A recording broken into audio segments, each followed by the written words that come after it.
All right, hey folks, so I hope you're all well. Today I want to give you a really practical guide on how to make the best out of your next 12 months of training. So just to give you some perspective, one of the things which I don't always like about YouTube fitness is essentially you're getting small clips of 10 to 30 minutes from your favorite influencers, right? And due to the nature of the videos, you're getting a clip maybe once a week, twice a week. It's normally just some kind of new technique or new way of looking at things, or maybe some kind of philosophy of training. However, the limitation is it's just a small snippet of what is hopefully a larger philosophy of training by the coach you're watching. So I don't always like that because you're limited with what you can give the audience. Now, I'm not complaining too much because basically that is YouTube fitness. And the idea is if you like the coach, if you gel with him, then perhaps you could hire him for a more comprehensive view when you work with him. However, it is something which kind of rubs me up the wrong way because I would like to be able to give you more of a cohesive system. So today, I would like to give you an insight into what I do with my clients to make sure that we are guaranteeing progress over the course of the next 3, 6, and 12 months. I want to give you a technique for how to adapt and change your training over the course of a year rather than just throw everything out and start fresh. I'll give you an example. Some of you guys will know I used to be a school teacher. One of the problems with the British education system is that you get a lot of influential people who will come along every few years, and rather than make small improvements, they will just throw everything out and give you something new to do. I saw this happen a number of times. I mean, my subject, which was computer science, was originally ICT. So ICT was changed to computer science in 2010. So we just had to throw out 20 years of improvements in our curriculum and start afresh. We were given no notice to do that. And who suffers? Well, the students suffer. So essentially overnight, we had to create new curriculums with no help from the government, by the way. This was government mandated, and we had no help from the government at all. So we had to do that, put it all together, and ensure that it worked live. No test run, just go. So this is very typical in the British education system. Somebody will come along every few years, throw everything out that you have been doing, and tell you to do something new with a new initiative. And ultimately what it does is it raises public sentiment towards the government or the government official who's doing that. The public sentiment is normally, well, finally somebody's doing something about this. The reality is it's a broken system because we never actually improve and refine. All we do is throw everything out every few years and start afresh. So teachers are just constantly on the back foot. They're constantly trying to get these new initiatives up and running without ever really being given time to thoroughly adapt and evolve, which is what should happen. We have maybe 4 or 5 years between a big change where we get to implement, test, evolve, and then everything gets thrown out again. I was teaching for 15 years. This was true every 3 or 4 years in the time I taught. That's to the point of the video. I think this is how a lot of people approach their training, except it's not every 3 or 4 years. It's more like every 3 or 4 months. They'll just see something new on YouTube, throw out what they were doing before. The classic example is when the length and partial craze was at its peak a few years ago. You had these guys, all they did all week was length and partials. That's it. They didn't do any full range of motion. And who's doing that now? No one. Because it's bullshit. And also it detracts from the very thing that's actually going to move the needle in terms of progress, which is more poundage on the bar. It's just a distraction. So over the course of this video, I would like to discuss how to actually correctly evolve your training so that you get great results over the course of the next 12 months. I would like you guys to look back on this video in 12 months time, okay, next June, having implemented what I've said here, and write in the comments 12 months from now, say, hey Faz, I did this and it was freaking fantastic. That's what I would love, because I get a kick out of you guys actually getting gains. All right, that was a pretty long introduction, but it should set up what I'm about to say quite nicely. So we're going to start with the assumption that you're doing all the out of gym factors okay, to a reasonable standard. So you're consistent with the gym, you actually make it to the gym. Also, you're eating a sufficient diet with plenty of protein. Whatever your phase of training is right now, whether you're cutting, bulking, maintaining, whatever it is, eat a reasonable amount of protein and be consistent with that. Also, I'm going to assume that you're not sleeping like an absolute idiot. Just sleep on a reasonable schedule, be an adult about it, okay? So we are going to take your current training and we're going to start here. I don't want you to change routines. Just stick with what you currently have.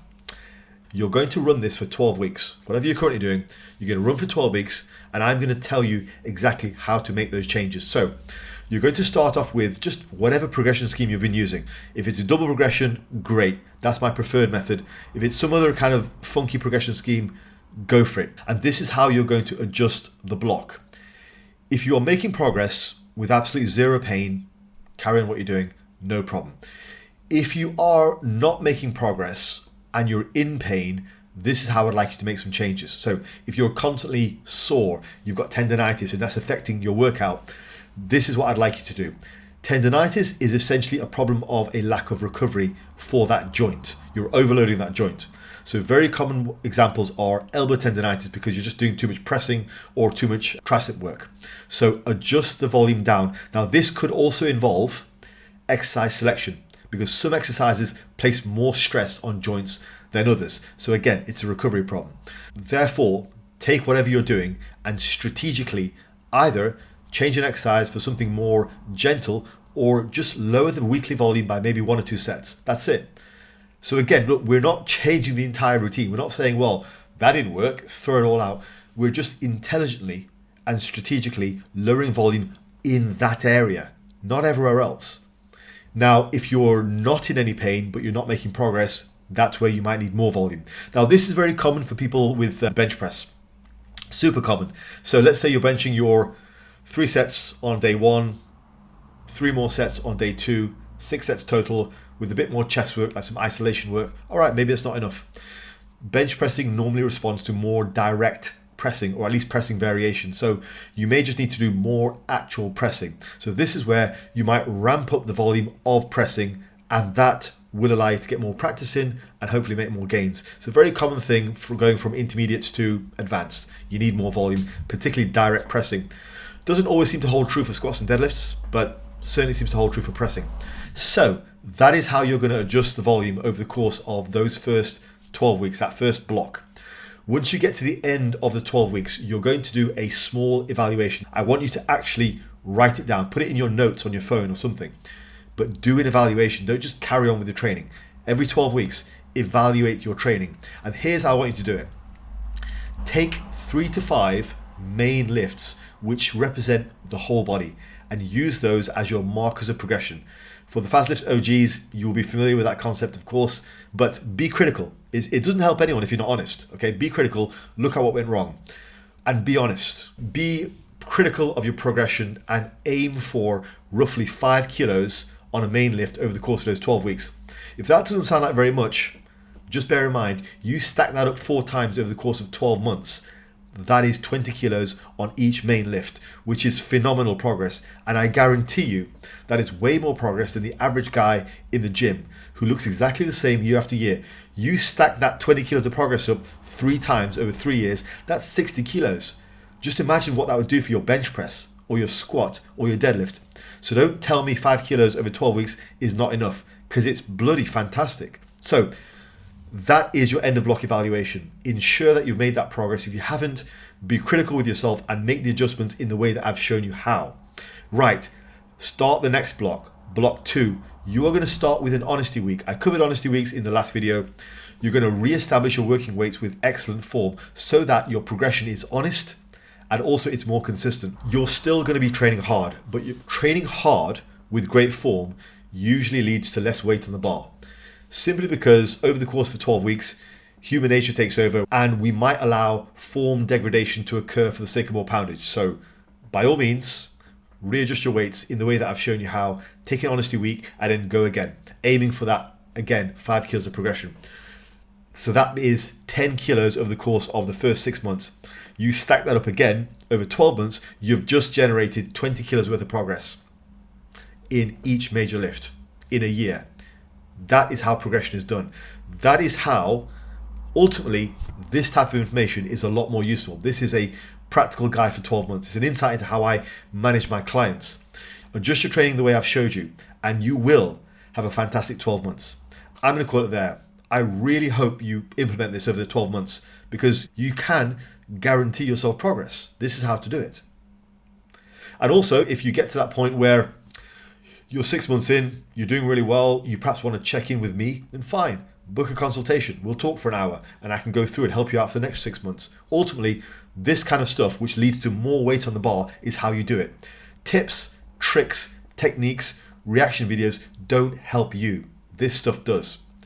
I mean, I'm also confident this video won't do very well because that is the nature of YouTube. However, if you have gotten this far into the video, you're a loyal Fazlift supporter, so give me a thumbs up in the comments. All right, guys, take care. Have a great week.